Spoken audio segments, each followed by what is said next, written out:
Bueno, y continuamos con esta última charla de este primer bloque. Recibimos ahora a Elena Españulo. Ella es CEO en Banker, estará dando una charla sobre la inteligencia artificial y Data Science and Marketing. Es una compañía destacada en Data Analytics y Marketing de la inteligencia artificial. Ella tiene más de 20 años de experiencia en la industria digital, ha liderado proyectos de innovación tecnológica aplicada al marketing en la región. Además, es docente en licenciaturas y MBAs de la Universidad de Montevideo y la Universidad Americana de Paraguay. A su vez, fue reconocida por Analytics Insight como una de las 10 mujeres más influyentes en tecnología a nivel global. Su charla es presentada por Antel. Le damos la bienvenida a Elena con un fuerte aplauso. Gracias a LIAB por la invitación y a Antel también por la presentación. Es un placer estar acá con todos ustedes. Y hoy me toca hablar de un tema que es muy interesante para mí con respecto a todo lo que es data, tecnología, inteligencia artificial. Obviamente que es parte de lo que es esta charla, pero precisamente voy a empezar a hablar de todo lo que refiere de cómo podemos llegar del dato a la acción. Y voy a mostrar algunos ejemplos para contarles cómo podemos hacer esto, ¿sí? Para empezar, y más allá de lo que ya hemos visto durante esta mañana, los datos en realidad sin contexto carecen de valor, es decir, son una bolsa de datos que están ahí. Los insights en realidad que los podemos obtener a raíz de los datos, en una presentación estática, por más brillante que sea el insight, también va a carecer de valor. Lo que tenemos que lograr, y el valor está en cómo accionamos con todos esos datos que tenemos disponibles para accionar. Y el tema es que esos datos hoy en día siguen creciendo cada vez más. De hecho, desde el 2020 crecieron un 230% a nivel global la cantidad de datos que tenemos para gestionar. Y eso es muchísimo, y para una persona normal, como vemos en este personaje, es imposible de procesar. Nos vemos en un mundo lleno de datos, llenos de insights. ¿Qué hacemos con todo eso? Nos volvemos un poco locos. Tomamos información parcial a veces, porque realmente no podemos procesar toda esta información. Y esto es porque la tecnología realmente va muchísimo más rápido que la capacidad que tenemos como humanos para procesarlas. Entonces, ¿qué es lo que tenemos que hacer? Y un poquito lo que han mencionado Rodrigo e incluso también Eduardo, tenemos que basarnos en tecnología, ¿sí? La tecnología es la base para poder operar y conectar. La ciencia de datos, todo lo que es data science o incluso marketing science, nos permite también aplicar métodos, modelos econométricos para poder hacer diferentes experimentos. Y por supuesto que la AI, que nos permite dar un entendimiento general, nos da más velocidad y nos da mucho más capacidad de producción, como hemos visto a lo largo de esta mañana. Y esto se da porque si nosotros trazamos una línea, como la que ven en pantalla ahora, y la trazamos como si fuera el conocimiento humano, en realidad la AI ya empezó a sobrepasar ese conocimiento que nosotros tenemos. Hoy con la AI podemos tener ejecución de tareas, podemos tener la posibilidad de reconocer imágenes, podemos también tener reconocimiento de voz, hacer música, ¿sí? Realmente la era de la AI empezó a venirse muy rápido y llegó con toda la innovación junta.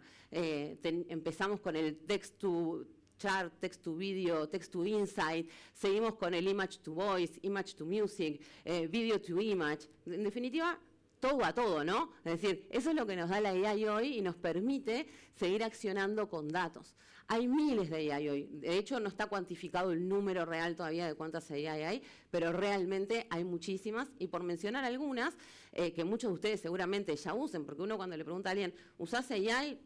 La mayoría responde sí y uso GPT como base. Pero hay muchísimas más, obviamente que todo lo que es OpenAI es excelente también para poder trabajar, pero para tener productividad tenemos Copilot, Gemini también. Para lo que es video, por mencionar algunas, Luma AI, Runway, también OpenAI, Veo3 de Google. Para todo lo que es imágenes, edición de imágenes con Canva, con Clipton, con Adobe, incluso Nano Banana o Sora también.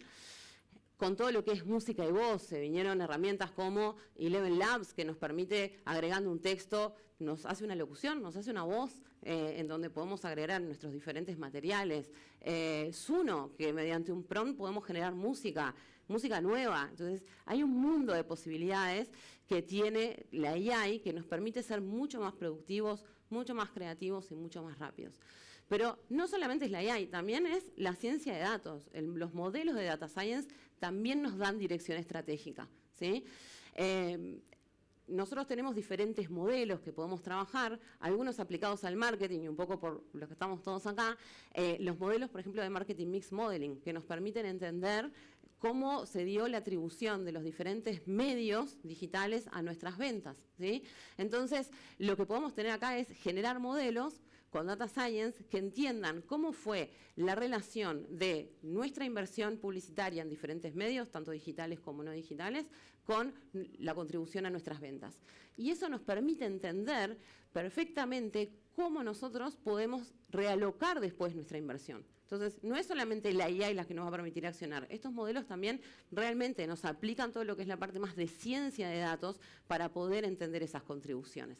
De hecho, como en Banco Galicia, hicimos un caso recientemente donde trabajamos modelos de marketing mix y se vio un aumento del 50% de apertura de cuentas gracias a resultados de estos modelos atribuibles a Meta como canal digital. Entonces, es bien importante también entender esto. Los modelos de atribución, por supuesto, son un tema muy abarcativo y muy grande que a diario vivimos todos los que trabajamos en marketing, pero realmente aplicar ciencia de datos es bien importante para poder entender cómo contribuimos a cada canal. También la ciencia de datos nos trae diferentes modelos y algoritmos de creativos, ¿sí? Imagínense la infinidad de creativos que trabajamos como marca, que nosotros colocamos en diferentes medios. Es prácticamente imposible, de todo lo que hablamos, que un humano pueda entender realmente qué está funcionando. De hecho, hay marcas que tienen miles y miles de assets con mínimas diferencias entre que a algunos creativos les ponen personas, a otros no, mínimos colores, el manual de marca que es bien importante respetar. Entonces, un algoritmo de Marketing Science nos va a permitir, por ejemplo, hacer un scoring de cómo está nuestra marca, cómo están trabajando esos atributos de marca en nuestros creativos, ¿sí? ¿Y cómo lo hacemos? Podemos tener, por ejemplo, atributos como relevancia, qué tan relevantes están siendo los contenidos. Como identidad, ¿estamos respetando la identidad de marca o no? ¿Qué está faltando para respetarlos? Todo lo que es el valor diferencial que tiene la marca, ¿sí? La pluralidad, estoy usando piezas que se diferencian entre sí, piezas que no se diferencian entre sí. Y todo lo que es sustentabilidad, cuánto más puede resistir la marca sin hacer promociones para poder estar posicionada. Entonces, estos algoritmos realmente nos proporcionan información que incluso ayudan a todo lo que es el proceso decisorio. Implementando estos modelos hemos visto que hay un 25% de eficiencia en esos procesos. Pero no solamente es la parte de branding, sino que también es la parte de performance, es decir, cómo se correlacionan los creativos y lo que está pasando dentro de los atributos de cada uno de los creativos con los costos de la inversión publicitaria que estoy haciendo. Y estos algoritmos nos permiten identificar, por ejemplo, en este caso que estamos mostrando, es si los anuncios tienen personas o no, cómo contribuyen a el CPA. Entonces, podemos entender si estos creativos contribuyen a reducir o aumentar el CPA para tomar decisiones de inversión muchísimo más acertadas, ¿sí? Y así podemos seguir con diferentes modelos que realmente optimizan nuestro trabajo. Y esto abre un mundo de posibilidades que tenemos que capitalizar. Es decir, como compañías, como organizaciones, tenemos que empezar a trabajar en una estructura de trabajo en donde no pensemos que la tecnología es una simple herramienta para ayudarme a lograr algo, sino que todo lo contrario. Como mostraban en algunos casos hoy, la tecnología tiene que estar en la base, tenemos que implementar diferentes modelos y algoritmos, y las personas que operamos en realidad con todo esto somos los que debemos aportar valor, estrategia e entendimiento a lo que está pasando, ¿sí? Es bien importante que podamos hacer este cambio. Entonces, ¿cómo lo logramos? Bueno, en primer lugar, tenemos que pensar en cómo tenemos nuestro framework armado a nivel compañía para poder lograrlo. Lo principal es centralizar la información. Es decir, en ese mundo de datos que mostrábamos hoy, ok, centralicémoslo y centralicémoslo con datos internos de la compañía y también datos externos. Es decir, cuando hablamos, por ejemplo, de qué están diciendo de mi marca en diferentes reviews, diferentes sitios, no son necesariamente que estén hablando sobre mis canales, no es que estén hablando sobre mis anuncios, sobre mis posteos, están hablando de mi marca por alguna situación particular o están hablando de una temática relacionada a mi marca que yo tengo que investigar para entender tendencias, ¿sí? Como el chocolate de Dubái, que hoy en día es tendencia, y bueno, sale de tendencias conversacionales. Entonces, es bien importante empezar a tener un lugar en donde centralicemos esos datos. Entender esos datos, es decir, aplicar todo lo que es inteligencia artificial y algoritmos de todo lo que es marketing science, poder conectarlos, porque un dato o una herramienta por sí sola no va a lograr nuestros objetivos de hacernos más eficientes. Y por último, actuar, ¿sí? Con todo esto que vimos, ¿cómo hacemos para poder seguir optimizando e implementando? Ahora no termina acá. Después de que actuamos, implementamos, optimizamos, volvemos para arriba. Tenemos que volver a ver qué otras herramientas tenemos que conectar, tenemos que volver a entender qué otros modelos tenemos que aplicar y tenemos que ver si tenemos otras fuentes de datos que me ayuden aún más para armar todo lo que es nuestro análisis. En ese sentido, y para ejemplificar, les voy a mostrar un caso, que es un caso que trabajamos con Walmart, en donde a través de la centralización de datos lograron optimizar su inversión. Así que lo disfruten. Walmart, la mayor multinacional de tiendas en el mundo, contaba con un gran volumen y variedad de datos, que crecían a una velocidad y frecuencia impresionantes. Como ejecutar a esa escala significaba una gran complejidad, llegaron a BunkerDB con la necesidad de centralizar toda la información de sus canales digitales, para 4 marcas y en 5 mercados. Entonces, incorporamos un sistema de auditoría omnicanal, con alertas y notificaciones en caso de desvíos en los objetivos, logrando automatizar el seguimiento de todos sus esfuerzos digitales. Y cumplido este primer desafío, dimos un paso más. Pasamos de la consolidación de datos a la accionabilidad de esos datos. Sí, al insight. Desarrollamos una solución tecnológica ad hoc al cliente, aplicando la ciencia al marketing. Así descubrimos un sobrecumplimiento de KPIs en el entorno de más del 200%. ¿Bien? Demasiado bien. Significaba una oportunidad de optimización potencial del 20% de su presupuesto. Así que construimos un conjunto de modelos predictivos específicos para los distintos KPIs de la marca. El modelo predictivo nos permitió planificar los resultados de nuestras campañas con mucha mayor precisión, generándonos un ahorro significativo en todas las campañas monitoreadas. Y logramos un mejor uso de su inversión en tiempo y dinero, incorporando una cultura de data driven en toda la empresa. Bien, lo corto ahí, lo que me interesaba era que vieran cómo trabajaron esta centralización, es decir, ir de la teoría a la práctica. Es bien importante optimizar nuestros presupuestos también, no solamente hablamos de creativos y demás. Entonces, la operación con AI realmente nos va a ayudar a poder optimizar nuestros presupuestos, a entender qué está pasando y a poder también conectar diferentes AI, como mencionaba Santiago recién. Hay hoy en día otras herramientas como N8N, como Make, que nos permiten conectar diferentes AI y poder obtener resultados. Es decir, no voy a GPT a preguntarle un insight y después me voy a Nano Banana a generar la imagen, sino que puedo tener todo conectado y lo fantástico de esto es que puedo tener diferentes modelos.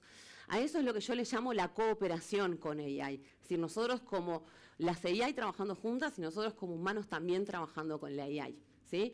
Y esto es un flujo simplificado en realidad, pero que me parece bien importante para un caso de marketing. ¿Qué es lo que buscamos nosotros? Entender qué pasó con nuestros datos históricos de campañas pasadas, qué dijeron los clientes, etcétera, y poder centralizar todos esos datos, poder entender esos reviews para armar todo lo que son los buyer persona, como mencionaba Rodrigo, tener insights creativos para llegar a los assets finales y entender insights de budget para poder optimizar. Esto me va a poder permitir lanzar todo lo que es mi herramienta. Y a esto es lo que logramos hacer de pasar del dato al insight y a la acción. Y de nuevo, introducir el concepto que también se ha hablado esta mañana con respecto a todo lo que es lo que se llama el human in the loop, que es bastante utilizado este concepto con lo que es AI, es decir, un humano que también valide parte de esa estrategia que estamos trabajando con lo que es AI. Hay muchos que le tenemos miedo a dejar a la AI trabajar sola, que escriba un mail por mí automatizado y no tener control de qué es lo que está pasando o que muestre imágenes que yo no sé qué va a pasar. Entonces podemos definir los momentos críticos en donde queremos que ese humano se involucre. Y para traer un ejemplo práctico, ¿sí? Y cómo logramos esto, que mi idea es que se queden con esta teoría hoy acá, en realidad es, imaginemos que tenemos diferentes herramientas que ya están conectadas entre sí, en donde nuestros datos ya están centralizados, tenemos datos históricos, y podemos preguntarle a ese asistente qué información nos puede brindar, desde cómo viene trabajando mi CPA, desde cómo está mi CTR y qué recomendaciones me puede dar. Es bien importante esto. Una cosa es tener un dataset y subirlo, y otra cosa es tener toda la data ya conjunta en nuestro CRM o en nuestra plataforma que nosotros vayamos a trabajar. Eso es lo que nos va a permitir correlacionar datos, ¿sí? Como ven acá, incluso también entramos en todo lo que es la parte de datos desde el punto de vista de creativos también. Entonces, este primer paso de ese flujo que veíamos hoy nos permitió entender qué pasó con mis campañas históricas, cómo entendí insights a nivel de optimización de budget y qué debía hacer, y cómo analicé los creativos. Ahora vamos a la parte de buyer persona, como mencionaban hoy, ¿sí? Entendiendo los reviews, puedo identificar motivaciones ocultas dentro de esos reviews, no solamente en los comentarios que me dejan en las redes, ¿sí? También en otros sitios, como les comentaba hoy. ¿Qué se está hablando? ¿Qué tendencias hay? ¿Qué dicen las personas sobre determinado producto? Y eso es lo que nos va a permitir identificar nuevos buyer persona que tal vez no teníamos mapeados dentro de nuestra organización. Una vez que tenemos mapeados esos buyer persona, es donde también viene una parte que a mí particularmente me encanta, Rodrigo también la mencionó, que es la de los usuarios sintéticos. Los usuarios sintéticos básicamente son buyer persona que operan en base a AI, ¿sí? Nosotros con toda esta data, en donde ya construimos estos buyer persona que nos dieron los datos, podemos perfectamente generar diferentes asistentes para poder conversar con ellos y preguntarles insights. Entonces, de los datos que estábamos viendo hoy, que le introducimos a estos asistentes, estamos hablando sobre un caso ficticio de una bebida energizante. Sofía, que es nuestra buyer persona, nos está contando en realidad dónde suele informarse, cuáles son sus motivaciones para trabajar con todo lo que son, para consumir bebidas energizantes, etcétera. Entonces, realmente tenemos un focus group en nuestras manos solamente operando por AI. Pero lo mejor de esto es que si esto está conectado con nuestro flujo, alimenta de nuevo al flujo para darnos nuevos insights sobre creativos. Es decir, la data histórica nos habló, ¿sí?, de qué era que había pasado, qué funcionaba mejor, cómo están funcionando nuestros creativos. Pero en este caso, el buyer persona nos dio insights también de qué es lo que más le gusta, cuáles son sus motivaciones, qué tipo de taglines son los que le interesan, y con eso podemos empezar a generar, por ejemplo, todo lo que son diferentes imágenes, ¿sí?, y videos para nuestra campaña, y así poder accionarla. ¿Okay? Esto está generado con AI, totalmente personajes ficticios, personas que no existen, ¿sí?, lugares que no existen, todo generado a raíz de los datos de este caso de uso que acabamos de ver. E incluso podemos conectarlo con diferentes modelos. Hay diferentes modelos para generar videos. En este caso tenemos los videos hechos con Runway, videos hechos con todo lo que es VO3 de Google, y generamos este video. Gracias a Energy Cube, luego de mi entrenamiento diario, recupero energía. Te lo recomiendo. Todo esto generado con inteligencia artificial gracias a todo ese flujo automatizado que yo se lo fui mostrando en off, pero en realidad la idea es que entendieran cómo funcionara para poder hacerlo. Esta persona no existe en realidad y así podemos generar miles de creativos más con todos esos taglines y demás. ¿Okay? Entonces, es bien importante que entiendan que los flujos automatizados, vinculando diferentes AI con diferentes modelos, nos van a permitir realmente llegar a tener una productividad muchísimo mayor, ¿sí?, hasta incluso llegar a generar el media plan. Entonces, para mí esto es lo más importante. Tenemos que tener los datos bien concentrados para poder llegar a la acción, como en este recorrido que hicimos hoy, porque realmente todo está relacionado y todo está moviéndose al mismo tiempo. Entonces es importante seguir iterando, investigar, agregar diferentes modelos para que nuestro personaje del principio descanse en paz, pueda trabajar con datos, entenderlos en general y sin volverse loco como hoy. Así que, bueno, muchísimas gracias a todos. Muchas gracias, Elena, súper interesante.